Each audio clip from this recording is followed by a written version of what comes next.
going. Oh, no, please.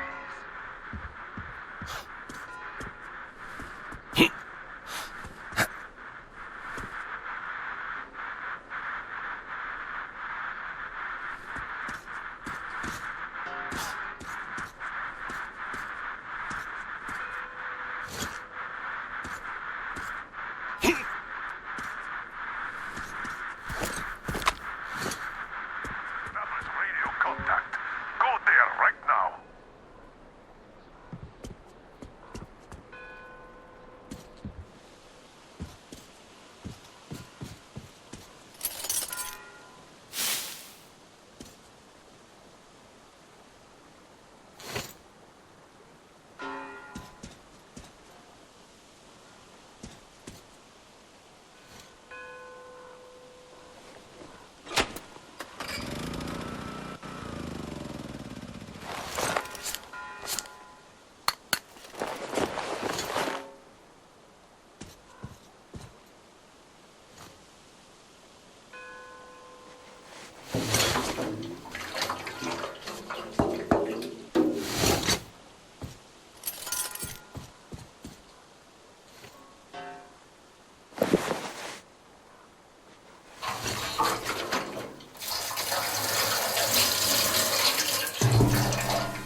Freeze, Drifter!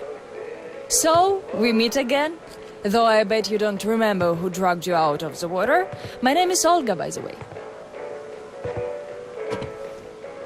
Was it you fighting the Master of the Forest? Awesome. Our hunters had been staying away from him for years. Damn it. Sorry, teacher. The logs all rusted up. Your friend Alyosha is already at the dam. He said your colonel won't wait, so you don't have much time. Sorry, I can't take you there. At today's council session, the pirates moved to attack your train, but they had no right to even call one without me present. As usual, I need to go and sort this out. But I have a few minutes to give you some directions. You need a boat to get to the dam. And our pirates keep all the boats at their swamp camp. They are not the sharing kind, but that's no reason to attack. Nobody wants bloodshed, so just stay out of their sight. Take the road to the barricade. Go down to the swamp and find the dock. That's where Alyosha and I took the boat from. Teacher, forgive me. There are some left, but be careful. Well, Drifter, take care. And don't make me sorry I helped you people. Tell Alyosha I said hi. I'll stay a bit longer to tend to the grave of the teacher.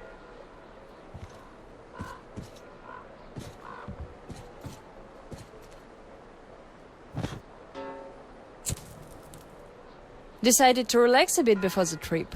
That's a good idea.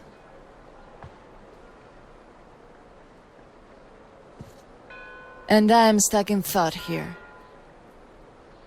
Once the master decided to haunt the vicinity, people all but stopped coming here, though they haven't forgotten. The teacher raised us all, taught us how to survive in the forest. If not for him, we'd all be long dead. So the girls used to come here every day, and the boys still make it from time to time. Even Roman does visit, though it was because of him that the teacher left back then. Most of us went on a trip down the river. There were just a few people left on duty in the camp. When we came back, we found it raided by bandits. It still pains me to remember the scene. Can't even describe it. Once we and the younger group were done crying, the teacher was digging the graves alone. The elder boys were nowhere to be seen.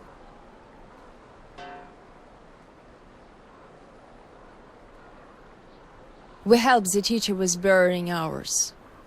It was dark already when the boys returned and sat around the campfire. Roman was so covered with blood. You could only see his eyes and teeth. Then they started talking. Tracking was easy. The bandits didn't even try covering their tracks. So the boys waited till they all got drunk in their camp and shot them with bows.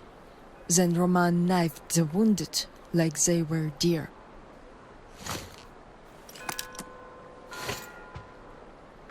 The teacher just sat there listening. I can still see his chin tremble. And he didn't say anything. Anything at all. They understood what he meant anyway.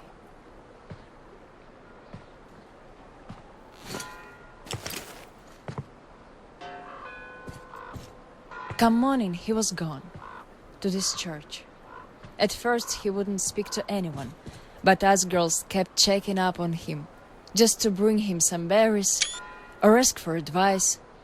And gradually, he started speaking to us.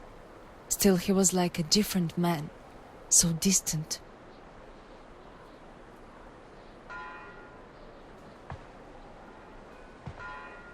He never talked to the older boys anymore, though he'd reply to their letters. And to the rest of us who'd keep visiting him, he would always say we had to become their conscience, keep them from becoming monsters. But how do you do that? And they didn't stop at that either. Started calling themselves pirates, made the floated lumber mill in the swamp their private HQ. Then they started hanging bandits from the posts, calling them musts. One day they took about 10 bandits alive and used them to test all the boys. Made them kill the bastards. None of ours could do it. And they all got called cowards for that. And then got ostracized. That's how the pioneers came to be.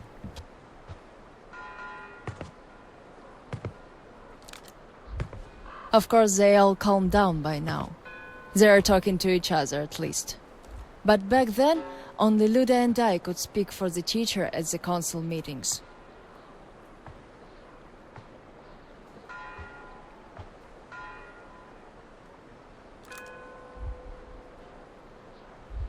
In the end, Luda and a few boys just couldn't take it anymore and left. I wonder if they found a better place to live. I still keep checking the radio hoping to hear from them.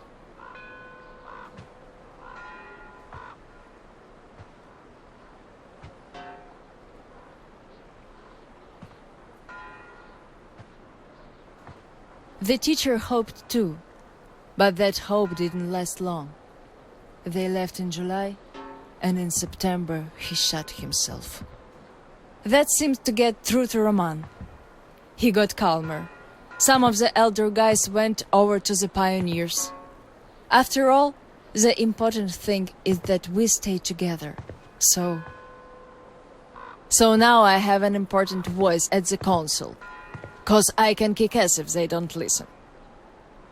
And not just because they're not supposed to hurt girls. A fair fight is a fair fight. Thing is, the only one I lost to in a fair fight was Roman. And even then, I gave him a blue eye he had to wear for a week. That earned his respect. The one I had the most trouble with was the Admiral. He was Roman's right-hand man. Wouldn't leave the lumber mill no matter what. Kept saying we must defend it if we don't want the mutants to eat the whole valley. But the radiation levels kept climbing there. Roman checked it with the counter himself. So at one council meeting, Roman and our instructors had everyone vote against the Admiral, and the pirates went on to build a new fort near the shore, where it's still okay to stay. The Admiral would have none of that. So he and his most hardcore flunkies stayed at the mill. I never heard from them again. Radiation's not to be played with. The teacher didn't warn us all for nothing. So now, without the Admiral, there is nobody who'd dare give me any trouble in the council. I'll put a leash on them tonight, all right. Don't you worry. I just need some time to gather my thoughts. I don't like politics, really. You could listen to the teacher's diary if you like. He kept recording it, as if he knew. Yes, I must have heard it 100 times already, and still, we let him down. We really did.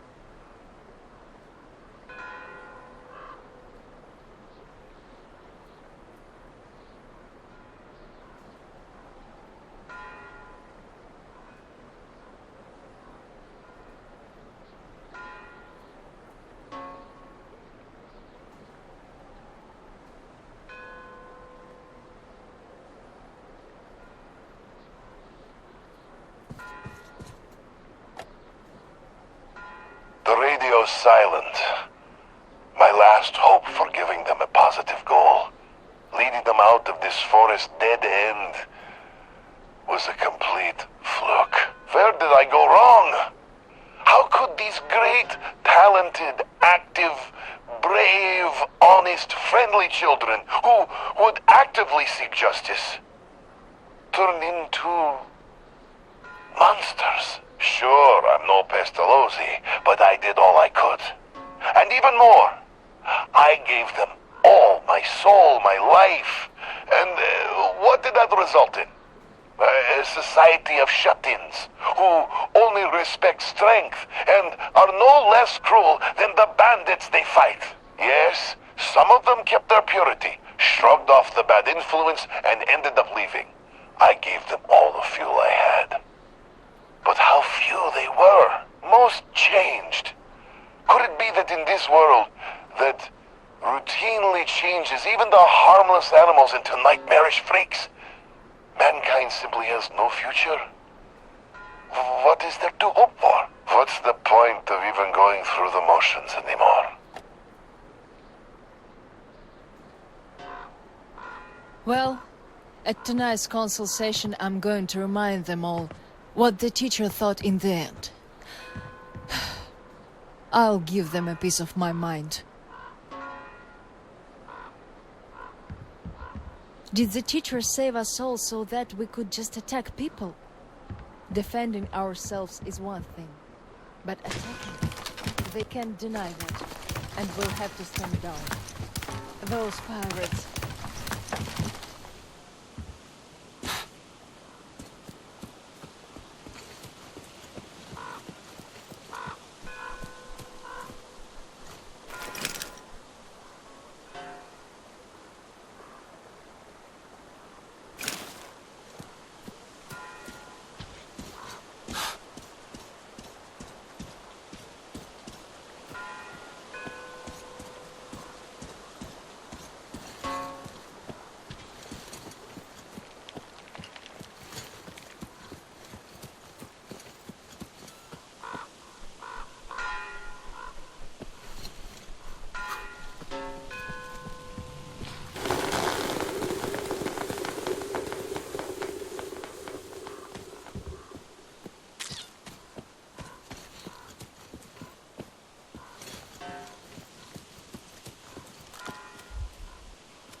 was that?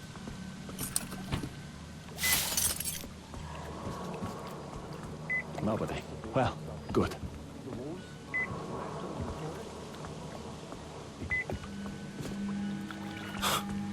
What was that?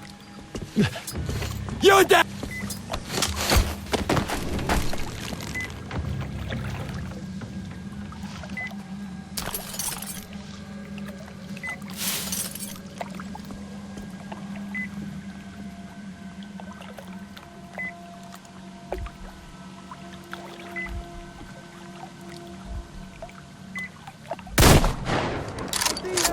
I see him, everyone! He's here! Guys! What about his dad? I see the intruder! Guys! What about his stuff? Guys! Reloading!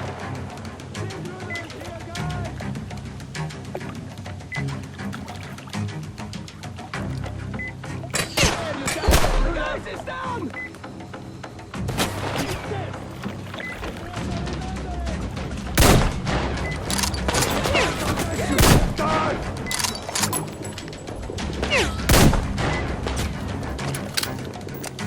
Drifter's been down, guys!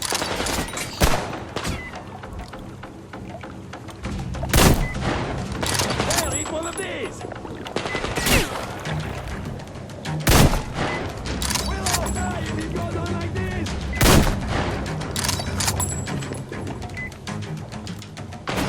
There you go!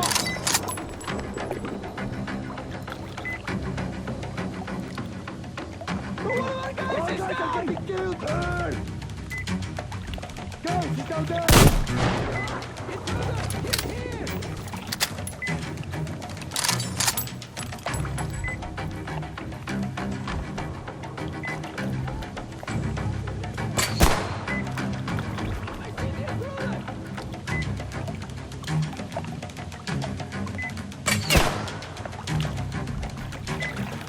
I got him pinned down, guys!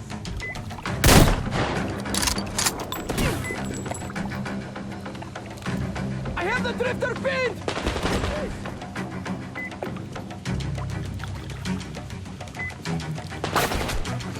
Wait, let me reload!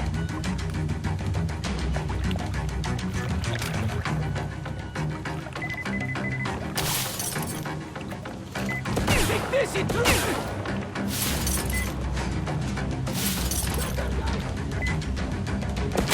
There you go!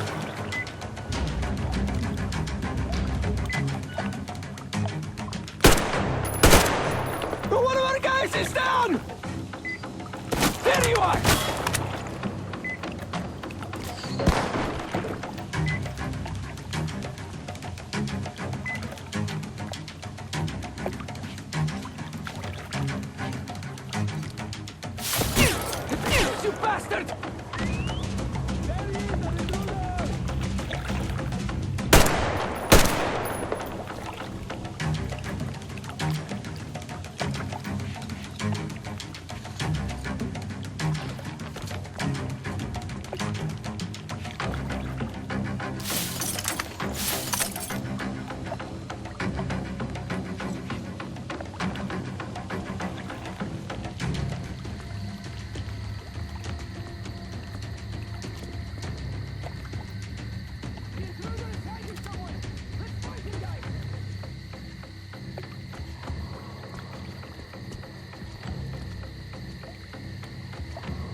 We've been living in this forest for 20 years, so you can hide all you want. We've plenty of time.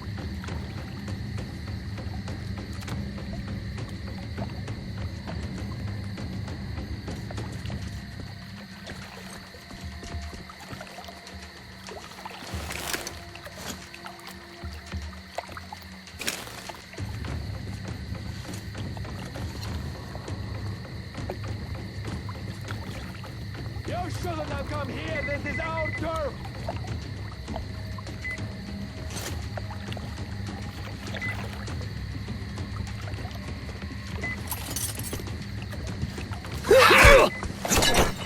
The intruder! He's here!